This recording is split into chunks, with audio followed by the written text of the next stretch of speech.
All right. Good morning, all. Welcome to House Edge Live. It's John from ProCraps, or I guess I gotta stop saying that. John from Casino Gaming Central. Of course, I am the ProCraps guy, right? I'll always have that moniker. On that channel, when I make the playlist, I'll probably make a ProCraps playlist, a Pro Roulette playlist, and we'll kind of keep things. I don't know. I got to figure out what I'm going to do over there. Still, I'm a little sidetracked with the whole app thing. The app has been taking up my entire life, as you can imagine. I worked last night until about 2 o'clock in the morning, so I'm a little bit hazy here. Working on blackjack last night. So it's if you think about it, it's incredibly hard. And again, I'm just gonna bitch for a minute. It's really hard to write the code that works basic strategy when you get right down to it, because there's so many variations of it. So one thing in computer programming that we try to avoid, if we can, is a lot of what we call conditional statements. So, if this, then that, otherwise this, but if not that, all this kind of things that like flow charting, right? That can go on. The more of that you have in a program or an app, the worse it gets performance wise. It's harder to maintain. Basic strategy is nothing but that. Like basic strategy is like, okay, so if you have a dealer hits on soft 17 table, number one, if you allowed surrender, number two, if the count is whatever and there's this many cards left, the move you make on certain hands is different, right? When you're looking at a pair of tens, for example, or you're looking at whatever a five against the six, your move changes based on the count, the actual count, or the true count, the running count, the rules of the game, and potentially you might want to be playing standard perfect basic strategy, or you might want to play a simplified version, or you might want to play no bust or whatever. There's all these rules to it. So I've got this, I built a file last night that was like the rules file, and it's like 78K of just raw data that if you flow chart the whole thing, it's got every possible move in it. So now the program can say, number of decks, game being played, this rule, dealer's got a 6, you've got a 4, here's your move and here's why. Like I spent like the 9 hours on it yesterday, so I'm a little bit, but anyway, to answer the question from California Craft, yes, the internet is repaired. It's funny story, not a funny story, but it's what happened.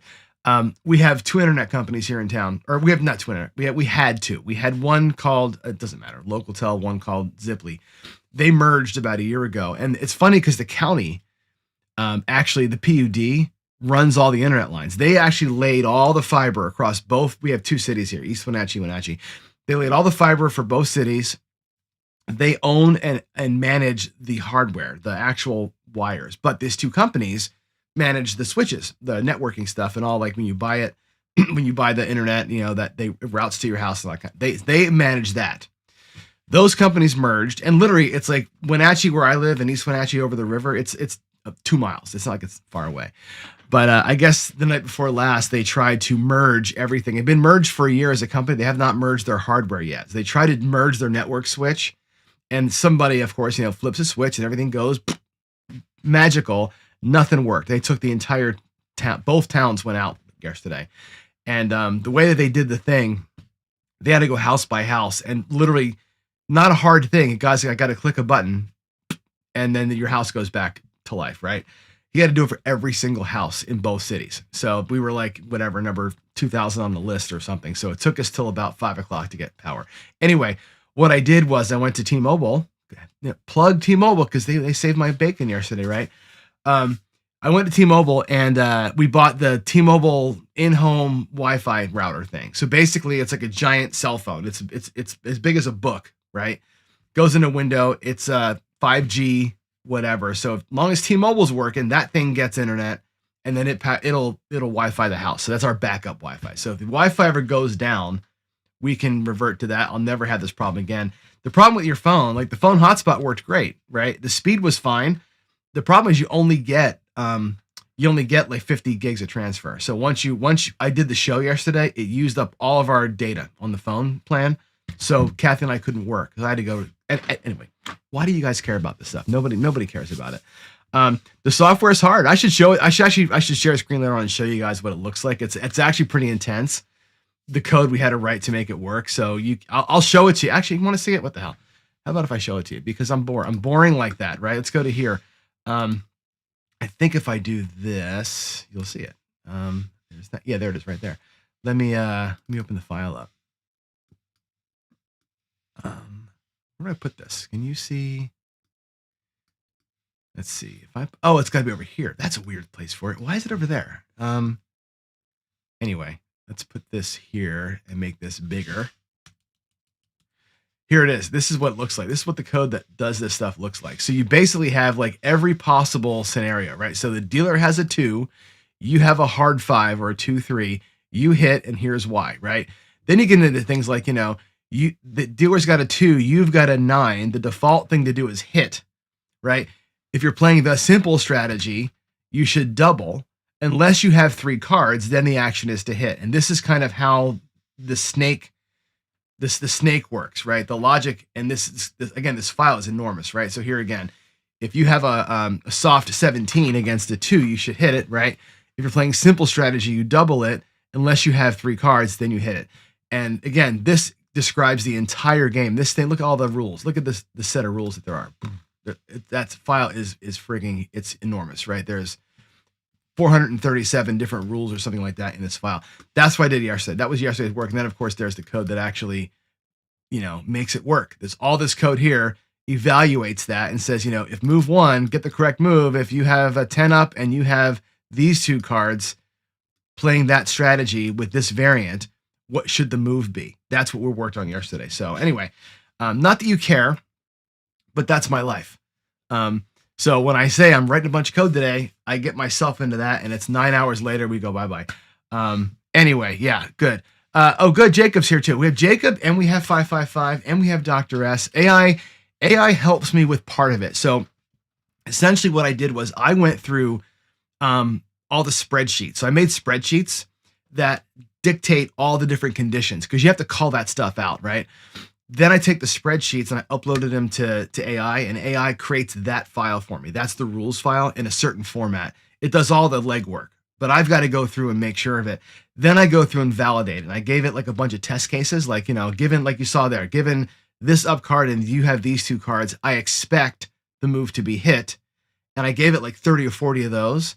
And then it runs a bunch of trials to make sure that all of the edge cases work.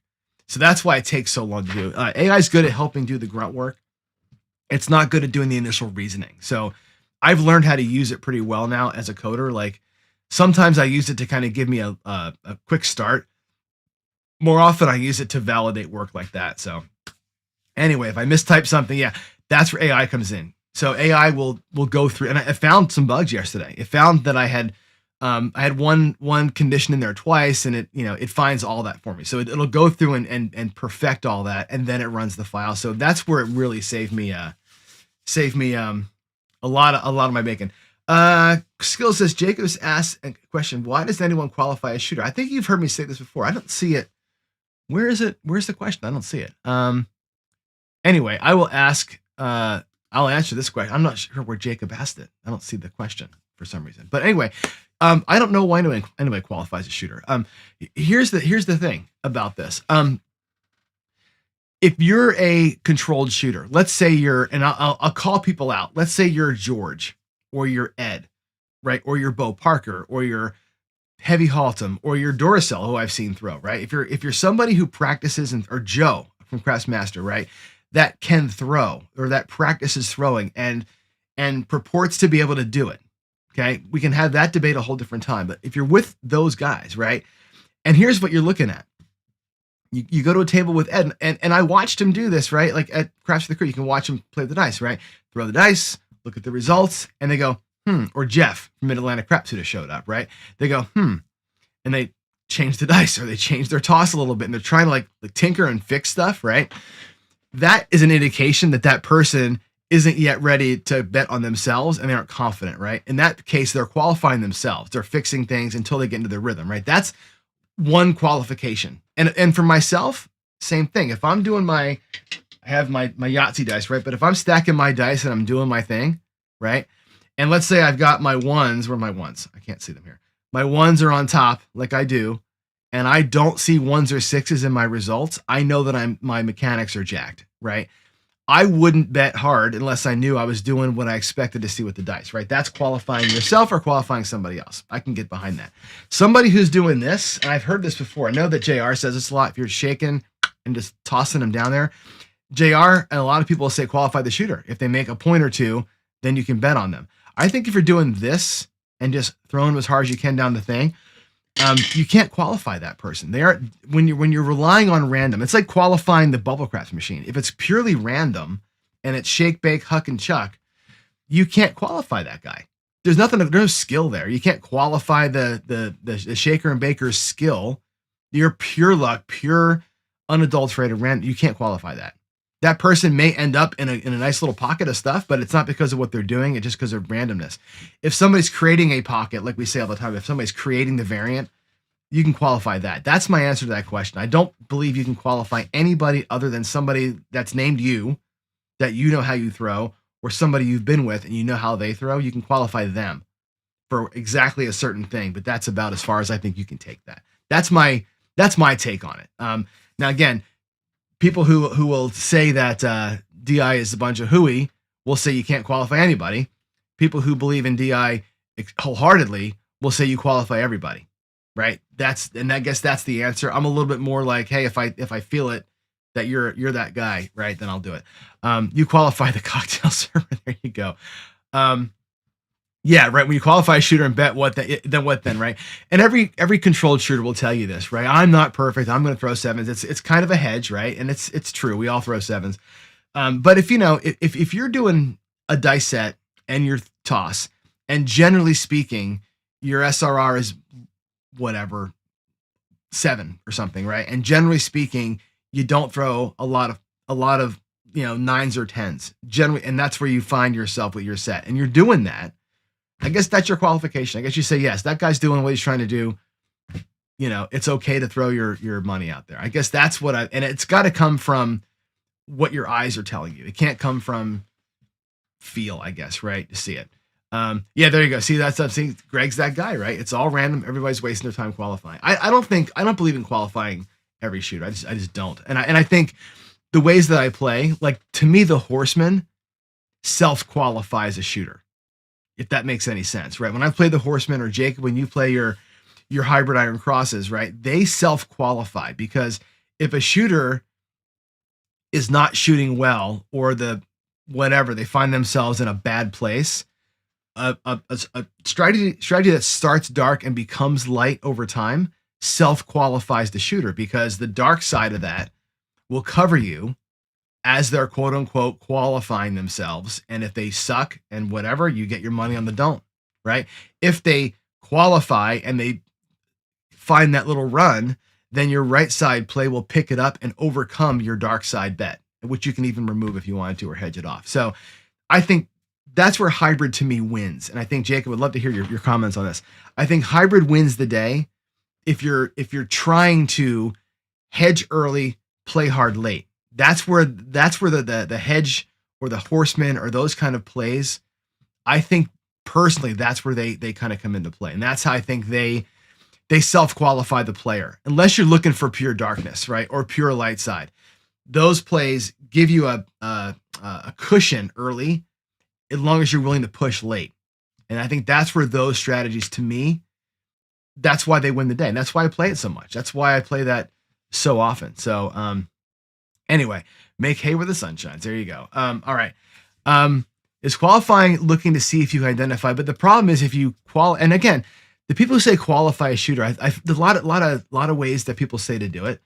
The most common way I've heard is, I'll wait for a shooter to make a point, set a point, make a point, come out clean on a new point, then they're qualified. Which means when you say that out loud, that sounds like this shooter has proven they can throw the dice well enough to make multiple points. If they're just doing that, I don't believe that they've proven anything other than that they didn't throw them off the table. That's what I'm saying, right? If you're setting, doing your thing, and it's working for you, and they've proven that they're in their zone, or whatever you want to call it, that's a different argument. We can have that. That's a better conversation to have. But I think just waiting for any random person to make a point, and then they get to, then they earned your bet, that feels weird to me. It just feels like you're that feels like the hooey stuff, right? Um, so I don't know what percentage makes the point. I have to look that up. There's a chart somewhere that says that. And you know me, Greg, I don't believe in cold or hot tables. I just don't believe in that. That's just me. That's just me. I don't believe in it. All right, cool. Let's head forward here, march ahead, and I'm gonna do a little bit of what I normally do, which is talk about the bridge really quick. And again, today's gonna be one of those days, right? Like yesterday, I want to take a backwards step here, right? Remember, always the filter: bankroll risk, identifying opportunity, having discipline, setting goals, keeping your emotions in check. Your strategy today is what we're going to talk mostly about, and having a good mindset. So I'm going to start today with an inspirational quote. I normally end with this, but I'm going to start with one for you here. We already did that piece there. With this one: trust is built on telling the truth, not telling people what they want to hear. Okay, this is a good one to kind of start the show with here, because yesterday I did this. I don't want to call it a rant, but I talked about this idea of giving up. Okay. And I misspoke, right? I didn't say I misspoke. I didn't speak clearly enough. And good friend of mine, Ken from Ken Knows Gambling, got really ticked off at what I had to say, and did a rant of his own on it. You should go watch it. Go watch the rant. It's great. Actually, he calls me all kind of names and whatever. And fully entitled to do that, right? And I kind of have to own that, because and I think this is a good thing, right? This, to look at the quote on screen. We're good enough friends. Greg and I are good enough friends. Jeff from Mid-Atlantic and I are good enough friends. Duracell and I are good enough friends, right? That we have, I think, and a lot of you, I'm Dan, right? We have these great relationships, right? My wife and I have one too. My wife and I have got this amazing relationship where if you were at my house and you visit, and I'm taking my ring. If you're at my house and you visit us, you would say, "Oh my God, how are those two still married?" We fight like cats and dogs. We are bickering all the time, and we're giving snipies, right? People go, "Oh my God, you guys have such a interesting relationship," but there's no censorship. We've got so much trust. We can say whatever's on our mind as it needs to be said, and the other person takes it as what it was, right? Sometimes it's criticism, sometimes it's just the fact, right? Ken called me out yesterday and said, "Hey, look, you pissed me off. Love you to death. You're a good friend of mine. You pissed me off, and here's where I think John's wrong." Cool, right? It was a 8-minute rant about me. And it was what I said yesterday about the whole idea of people giving up on the game. And I said, and I think my words exactly were, if you're playing pass line max odds or don't pass odds, and that's all you're doing, you've given up on the game and you shouldn't be playing craps, right? That's what I said. What I meant to say, or how I should have properly said it, was this. And that was more of a rant on the pure math guys, right? And I also made the point about craps being a game of opportunity. Let's re-talk about this, okay? And try and get it as right as I can, okay? And the way I want to say it is this: there's been this conflict between quote unquote math guys and gamblers or players. We'll call them math guys and players. Some people say that the only way to play craps is low house edge stuff, right? That's it. If you're doing anything other than the pass line and odds or the don't pass and odds, right? You go for the lowest house edge, period. The math says that's the way to play. Everything else is dangerous, folly, ridiculous, chasing unicorns, blah, blah, blah, right? Those are the people I'm talking about. The ones who get mad at you in the chat, the ones who rant and rave on Facebook for 50 posts about what a dumbass you, Skill and Luck, you, Dr. S, you, Jacob from Wage Me This, you, Greg, you, everybody else are for doing anything other than the lowest house edge play, pass line and max odds. Those are the people I'm talking about. When you have that sort of an attitude, those are the ones who I say have given up. They've stopped trying to be strategic. They've stopped trying to beat the game. They've stopped trying to solve the puzzle. Because they've stopped trying to do things, I say they have given up. They flipped the table and said, F it, I'm just going to do the low house edge thing. I said yesterday, those people are the ones who shouldn't play craps. If your entire life is wrapped up in low house edge or bust, low house edge or you're an idiot, why are you playing a game with a 1.4% house edge even on the best bet? You should be playing blackjack where you can get a 0.2% house edge. They're playing the wrong game. They're just out here spewing hate and calling people names and trying to start shit. That was the rant yesterday. That was who I was directing that to. Do not play craps if your only concern is low house edge or bust and anything else makes you a dumbass. Even if you play low house edge stuff, the horseman, right? The way that Ken and Waylon have devised all these strategies, right? Which is, their low house edge, it's a little bit of late 4, it's a little bit of don't come, it's a little bit of couple come bets, right? Or whatever it is. Those are low house edge plays, right? But what they're doing is working on solving the puzzle. They're finding different ways, and Ken put the envelopes out there. Yes, they're finding different ways to fill the envelopes. They're finding different ways to fill the envelopes. That's being strategic. That's using your bankroll. That's using your brain. That's using your discipline to take bets down when you're up, to put bets in when you're leaning into something, right? Taking advantage of the opportunity that craps presents you, which is a way to think through the game in a different way. There's no opportunity on a blackjack table other than to grind it out with different betting patterns on your wins. That's it. Craps gives you the opportunity to be here, to be strategic, use your bankroll in different ways to attack a table. Now, if you think that's not possible and the only way to do it is one thing, that's where I think the give up comes in, right? I look at guys like Ken and Skill and everybody else that's trying all these different ways. They may or may not work, right? But they're creatively trying to find ways to do it. And I think the discipline muscle and the bankroll muscle and the money management muscles that they are teaching, that we are showing on my show all the time, right, is the secret to it. Not the secret, but it's the way. It's the way. That to me is the experience of craps. When I said yesterday, you need to have a good experience, like experience the game. If you're just past lining and max oddsing because the math says that's the only way to do it, and the rest of you guys are dumbasses. No, there's no experience to that. You're just putting money out there and doing one of these, right? If you're working on stuff and saying, I'm going to try this, maybe a little bit of tweak to that, and even if you get thumped with it, you're experiencing the rhythm of the game in a different way than the person who just basically dropped $1,000 on the table and could walk away and come back in an hour and ask the casino if they won or not, right? Versus this. Both players may lose, both players may win. One guy experienced the game and tried to use their brain to solve the puzzle that's in front of them. Now, Dr. S can say, out of sight, out of mind. That's a money management thing. Dr. S can say, or Waylon can say, bring a ladder all the time. That's great. That's strategic. That's a bankroll leveraging strategic play. Great. Even if you're doing that on a low house edge play, like I did last Friday, right? I did the crazy pass line with odds thing. If you're doing that, you follow me? That kind of play is creating an experience where you're working through it versus just saying, well, I give up. I give up, right? And I don't want to be a give up person, right? And again, this is directed at the people who say, if that's the only thing they care about and the rest of you are dummies, that's who I'm talking to. When I say you've given up, play a different game. It's not for the guys who like to play boring, quote unquote, bump on the pickle strategies, right? Those strategies are great and they work really, really well. Hope that makes sense. I hope that clears up what I was saying yesterday, right?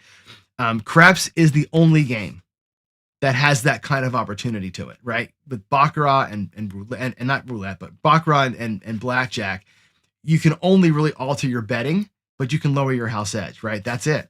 In craps, you can do a lot different things with the winnings that you get. You can create opportunity in different ways. Sometimes, like I said, the opportunity is to have won a bunch of money quickly because you put it in strategic places and then leave. And that's what Ken preaches. Anyway, there it is. 555 gave up. It's okay. You can raise. It's okay, right? And I'm not like angry that Greg only plays one way, right? He has looked at it and said, this is the only way for me to play. Now, like I said, the people who are beating you with it like it's a club, they should play something different, right? I think Greg and others who will play a single way still enjoy the game. It's just it's a different thing, right? I want your experience to be a good experience, and I want you to use your head and not just, like I said, you may as well write. It's like the lottery. Just write them a check and hope to God that you win later on, right? Yeah, you can, Jacob, for sure. All right, I'm not really calling him out, but I wanted to make sure that I was clear on what I said yesterday, because I want to make sure that the people who are really thinking through this game, even if they play low house edge stuff, there's a difference there versus the guys who are just trying to cause trouble, right? And trying to call you a dangerous player if you don't follow their preachings. It's almost like they're how do I say this right? Like, I guess I just kind of said it, right? They're preaching from the mountaintop, and if you don't follow their ways, you're going to burn in all hellfire. That's what you get from some people, and that's who I rail against all the time. So hope that makes better sense today than it did yesterday. Now, all that said, got to call one thing up. We're going to go to the table here a little bit. Right? Let's go to the table. I think Duracell, if I get this wrong, you will. And I changed out my what do you call it? My camera last night. I got pissed off about the other camera not working. So I have a new camera here. It's made a little darker than before, but Duracell was telling me over chat. I got to make sure I understand this. Let's see here. I understand the rules here. So on Big AZ's show, tonight's another night where they're doing, he's making Big AZ play the field parlay system, which is the 1-3-2-4 field parlay. So I think we're going to put $1,000 in the rack. I'm just going to get a bunch of blacks here. Let's play it out. It's a 1-3-2-4 field with $1,000, and I think the progression is going to be interesting. It's going to be a $25 bet up to 4 times, and then you ladder to 50, and then any win starts it. So at 50, we go to the ladder. So here's how it's going to work. And Greg, you're correct. Play your own game, right? If I don't get offended by how you play the game. Let me say that right. I don't get offended by people who play the low house edge stuff. I don't. Play it all you want. Right? I think I might have said yesterday you're taking up space at the table if you're playing that way, and that's not what I meant to say. What I'm saying is the people who have given up, right? Those people, like those quote unquote those people, right? They are the ones that I'm saying need to play a different game. That's what I'm getting at. All right. So here we go. Let's do the field parlay thing. Here's the pattern, right? It's going to be a 1. If you win it, you stack it. 1, 3. If you win the 3, we go down to 2, right?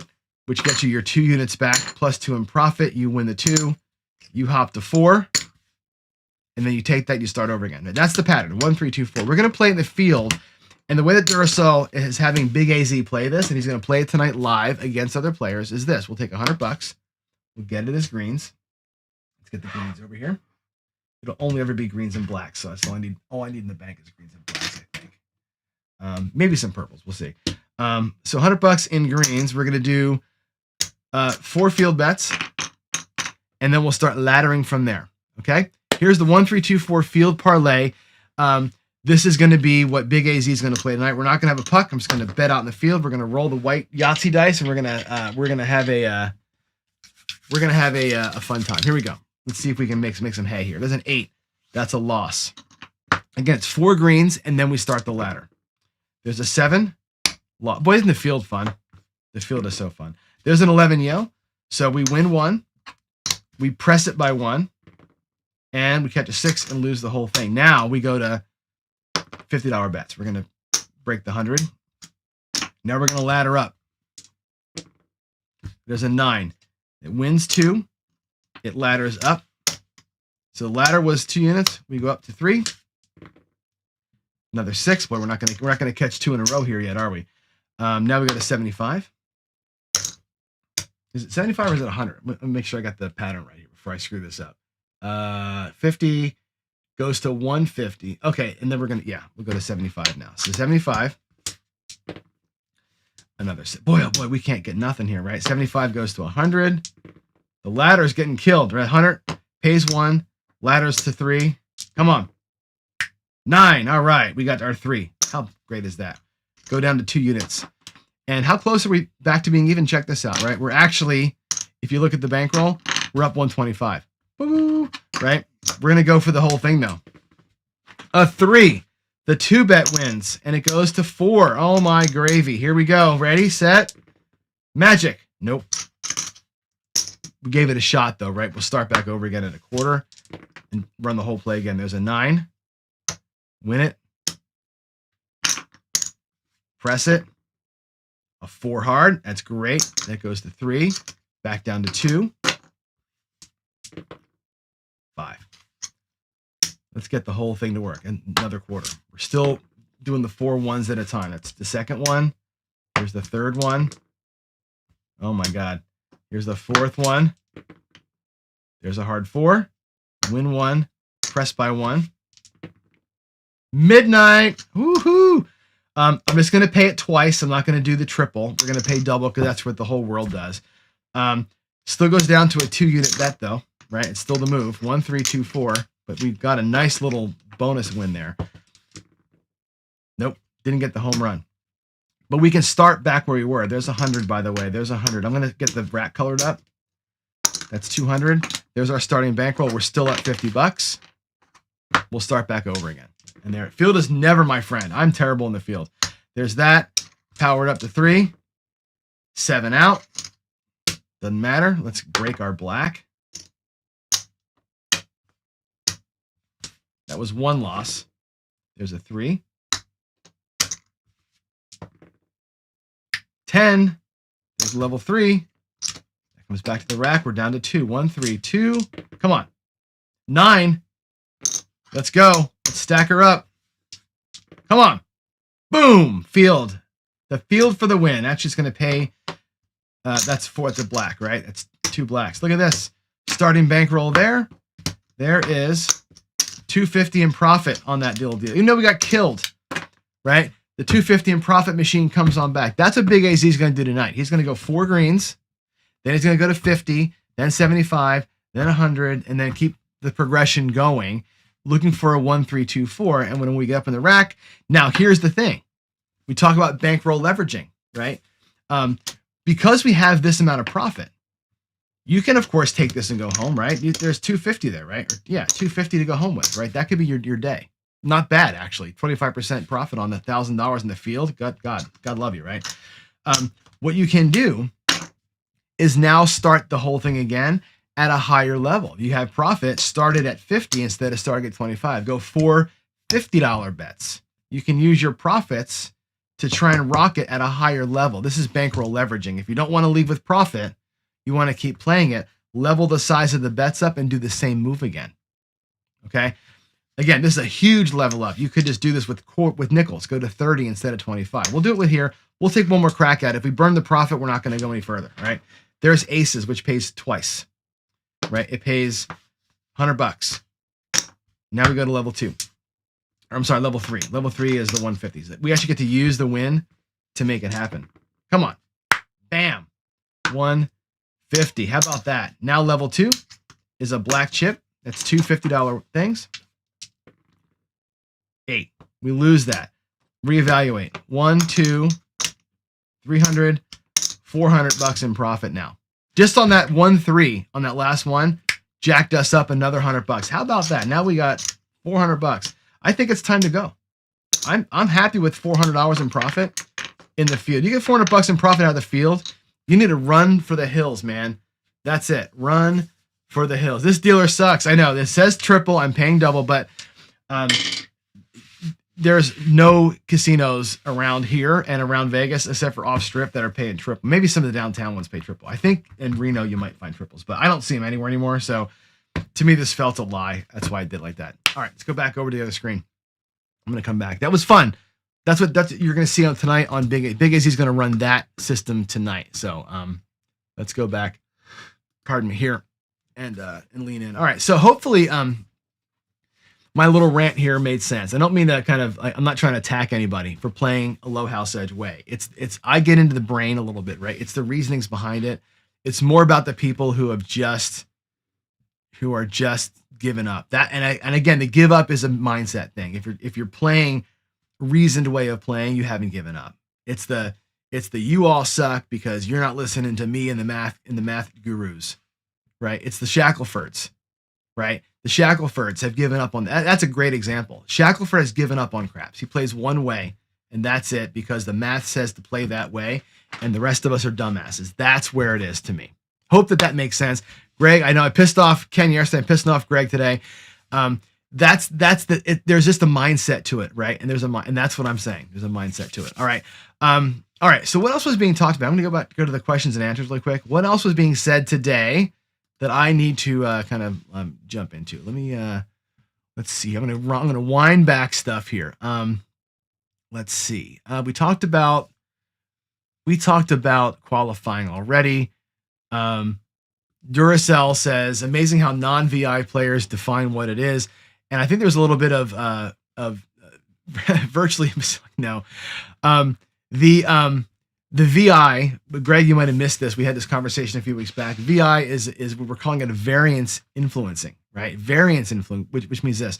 You're always in a variant, right? You're never going to see a perfect 36 rolls and craps. You're never going to see exactly 1, 2, 2 3s, 4, 3 4s, right? You're not going to see the exact pyramid. There's always some kind of a thing. 1 less 7 than you should, 1 more 6 than you ought to. 1 less 12, 1 extra 3. Whatever it's going to be, the 36 roll set that you're in is never perfect.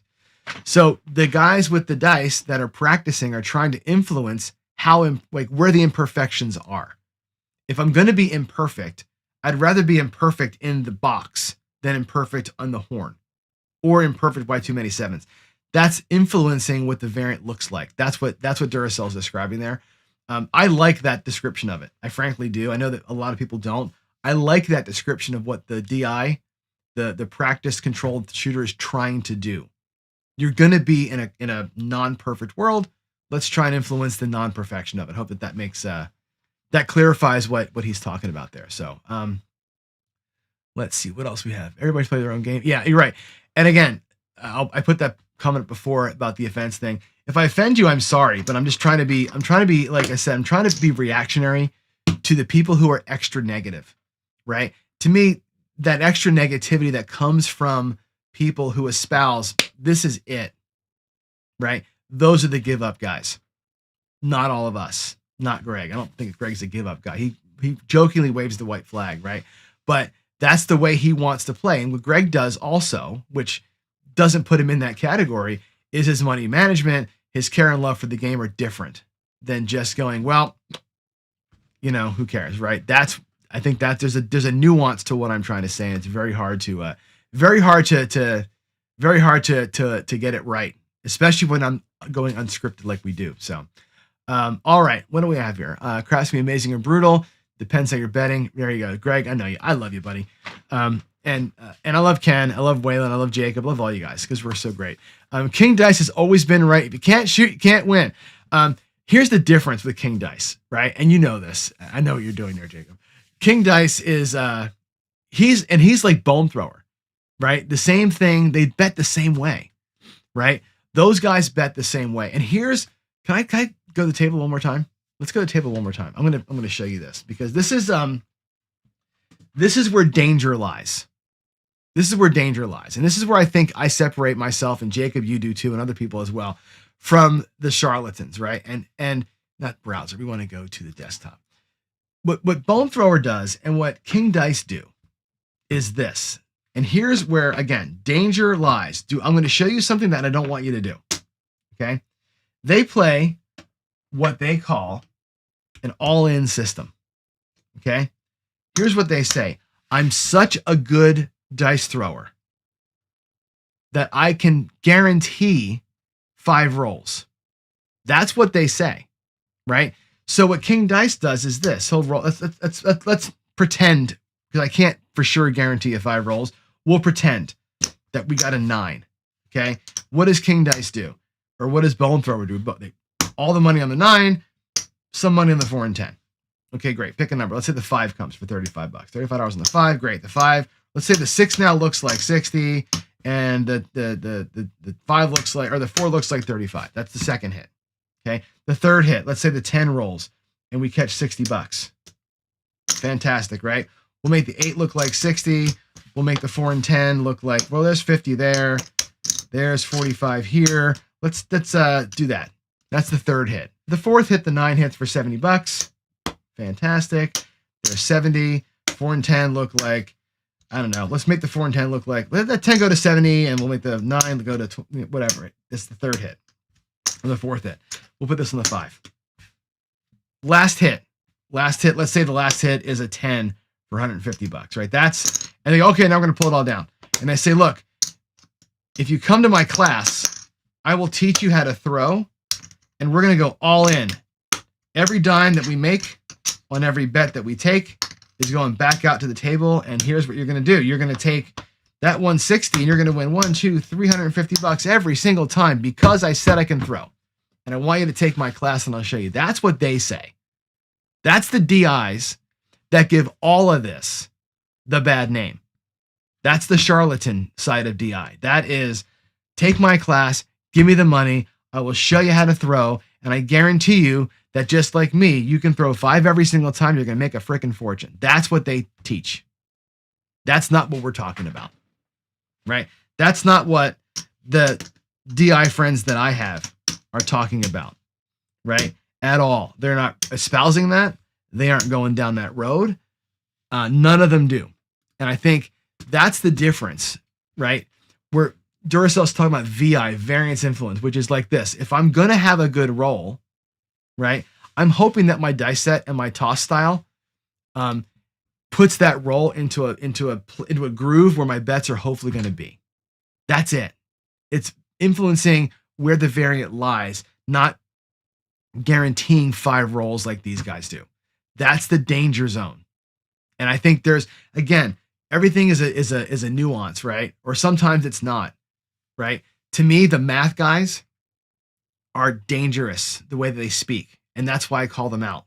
I play a math style a lot of times, but I'm not here telling you that you're an asshole if you don't do it that way. I'm not here telling you that if you don't practice to throw the dice, you're a loser and you're going to get your ass kicked. I'm not here telling you that if you play my way only, like some people do, you're guaranteed to win. And I'm not saying if you take my class, if you don't take my class, you'll never be able to shoot. Those are the things that drive me insane. These what do you call it? The pejorative is the wrong word for it, but these absolutist sort of statements that people make, especially the ones who are trying to get something out of you, right? We're trying to teach. I'm trying to get inside your brain and make you think through it, right? That's what all of us do, right? And I'm looking at Skill, at Jacob, at Duracell. I'm looking at Fives. I'm looking at Dice Dr. Dan now. I'm looking at everybody who has a channel that we respect, love, and are part of the family here are trying to do. Ken, of course. Waylon, of course, right? We're trying to help you learn and show different ways to think through the game, because I don't want you to go, fuck it, I just can't win. And just go, I'm just going to do what I'm just do a pass line. Like, I don't want you to ever have that conversation with yourself, right? The game is too much fun and there's too much opportunity in the game built into it. You should never be that guy.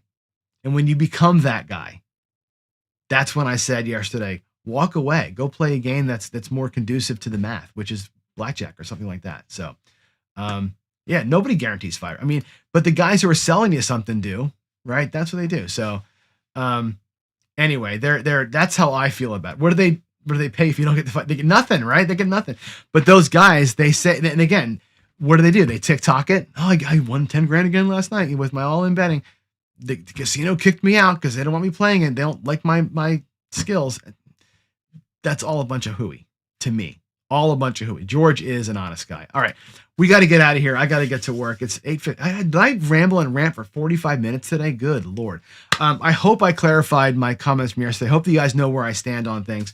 I'll end where I started, which is here. Okay. Be careful with your life. Understand your bankroll. Understand the riskiness with which you want to play with it, right? Identify, again, in craft specifically, the opportunity that presents itself, right? Sometimes opportunity is leaving, like our field thing today. The field does not give that often like it did today. Opportunity presented itself, get the hell out of there, right? That's what that was.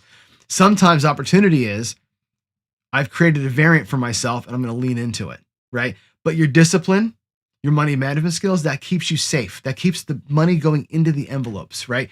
If you get nothing else out of what Ken does on his show, watch how he handles the envelopes. I do them digitally. I have my bank accounts on the app. Watch how Ken does it with his actual money in the envelopes.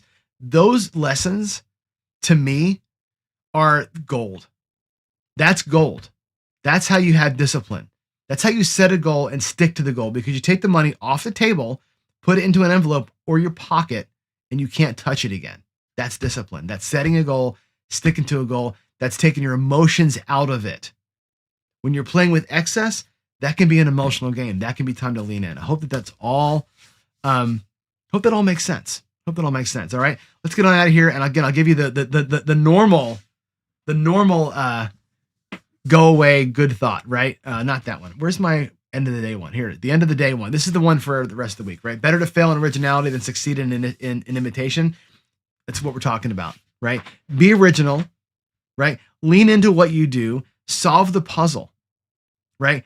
We're talking about craps. Right?